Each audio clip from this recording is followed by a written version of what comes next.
এখন আমি মাননীয় সংসদ নেতা এবং প্রধানমন্ত্রীকে তার বক্তব্য রাখার জন্য আহ্বান জানাচ্ছি।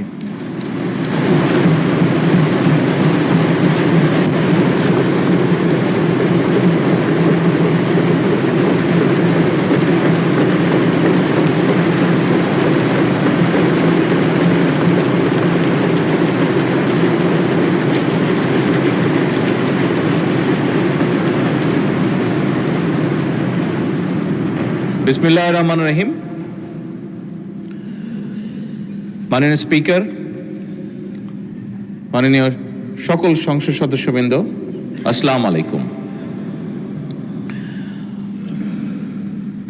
মাননীয় স্পিকার, শুরুতেই আমি প্রথমেই আজকে আমার সকল সংসদ সদস্য সহকর্মীবৃন্দকে ধন্যবাদ জানাতে চাই।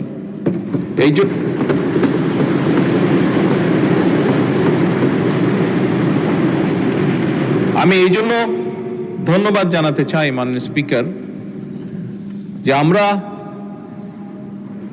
18ই ফেব্রুয়ারি থেকে যখন এই সংসদ শুরু করলাম, আমরা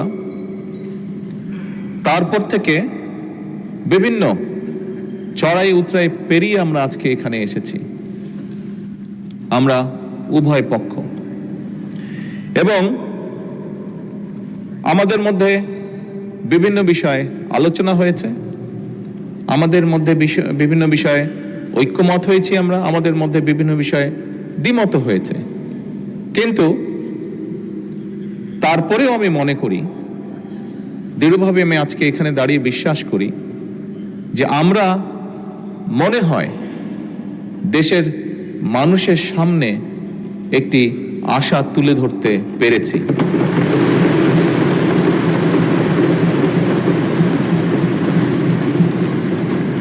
সম্মানিত বিরোধী দলীয় নেতা ওনার বক্তব্যে একটি কথা বলেছেন, খুব স্বাভাবিকভাবে আমরা যদি সকলে একমতই হতাম তাহলে তো একজন ব্যক্তি কথা বললেই হতো, সবার বিভিন্ন বিষয়ে আলোচনা করা প্রয়োজন হতো না। আমরা বিভিন্ন বিষয়ে আলোচনা করেছি, আমরা মতামত এক্সচেঞ্জ করেছি, ওপিনিয়ন এক্সচেঞ্জ করেছি আমরা, কিন্তু তারপরেও আমার মনে হয় ধীরে ধীরে আমরা জাতির সামনে মনে হয় একটি আশার আলো তুলে ধরতে সক্ষম হয়েছে।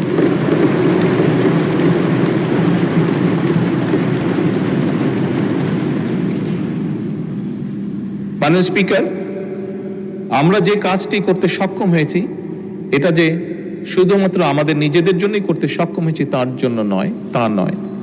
আমি মনে করি এটিতে সবচেয়ে বড় যদি ক্রেডিট দিতে হয় তাহলে এই দেশের সাধারণ মানুষ যারা আছে, এই দেশের নাগরিক যারা আছে 20 কোটি মানুষ, তাদের প্রত্যেককে এই ক্রেডিটটা দেওয়া উচিত। কারণ তাদের সহযোগিতার কারণেই আজকে আমরা উভয় পক্ষ এখানে বসে সুন্দরভাবে আলোচনা করে দেশকে একটি সামনের দিকে নিয়ে যাবার পথ হয়তো তৈরি করতে পারছি। মাননীয় স্পিকার, এখানে প্রত্যেকটি মানুষ, দেশের বিবেকবান প্রত্যেকটি মানুষ, প্রত্যেকটি শ্রেণী পেশার মানুষ ওয়াকিফাল আছেন যে কি প্রেক্ষাপটে যখন 5ই আগস্ট ঘটেছিল তখন দেশের রাজনৈতিক অবস্থা, দেশের সামাজিক অবস্থা, দেশের অর্থনীতি, দেশের শিক্ষা, স্বাস্থ্য, যাই বলি না কেন, একটি দেশকে ঘিরে প্রত্যেকটি কি শোচনীয় অবস্থায় ছিল। সেখান থেকে পর্যায়ক্রমিকভাবে আমরা দেশে একটি গণতান্ত্রিক অবস্থা তৈরি করতে সক্ষম হয়েছি, যেখানে সংসদে বসে প্রত্যেকটি সদস্য, রাজনৈতিক দলের সদস্যই হোক, ইন্ডিপেন্ডেন্ট বা স্বতন্ত্র সদস্যই হোক না কেন, প্রত্যেকটি সদস্য বসে সিভিলাইজড ওয়েতে, সভ্যভাবে আমরা দেশের মানুষের স্বার্থ নিয়ে আলোচনা করছি এবং সিদ্ধান্ত গ্রহণ করছি আমরা। সেজন্যই আমি সকলকে আবার আন্তরিকভাবে ধন্যবাদ জানাতে চাই। মাননীয় স্পিকার, স্বাভাবিকভাবেই দেশের আইন কানুন, রাষ্ট্র ব্যবস্থা, সরকার ব্যবস্থা, সংসদীয় ব্যবস্থা, যেভাবে যেটাই বলি না কেন, আজকে যে কারণে আমরা সকলে এখানে একত্রিত সেটি হচ্ছে বাজেট উপস্থাপন। খুব স্বাভাবিকভাবেই রাষ্ট্র ব্যবস্থায় বাজেট একটি অত্যন্ত গুরুত্বপূর্ণ বিষয়। মাননীয় স্পিকার, সংসদের সময় অত্যন্ত মূল্যবান। আমরা দেশের অতীত, বর্তমান, ভবিষ্যৎ নিয়ে অনেক আলোচনা করেছি, অনেক বক্তব্য রেখেছি। অতীত কি হয়েছে, ভালো মন্দ কি হয়েছে, আমি সেই ডিবেটে আর যাব না। আমাদেরকে অবশ্যই সামনে চলতে হবে। আমাদেরকে অবশ্যই,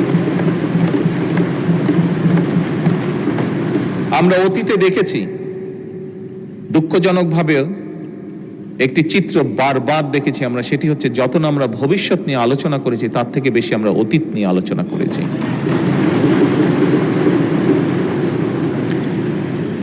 মাননীয় স্পিকার, আমি মনে করি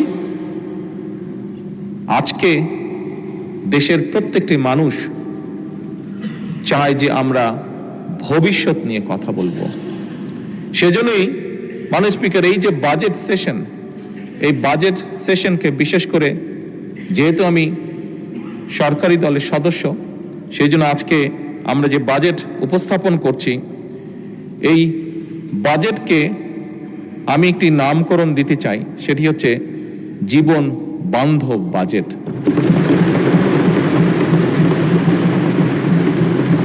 মাননীয় স্পিকার, বাস্তবতা হচ্ছে খুব স্বাভাবিকভাবে যেহেতু বাজেটটি সরকারি দল উপস্থাপন করছে, আমরা স্বাভাবিকভাবেই চেষ্টা করব যে একটি সুন্দর, একটি স্বাভাবিক, একটি বাস্তবমুখী বাজেট উপস্থাপন করার জন্য।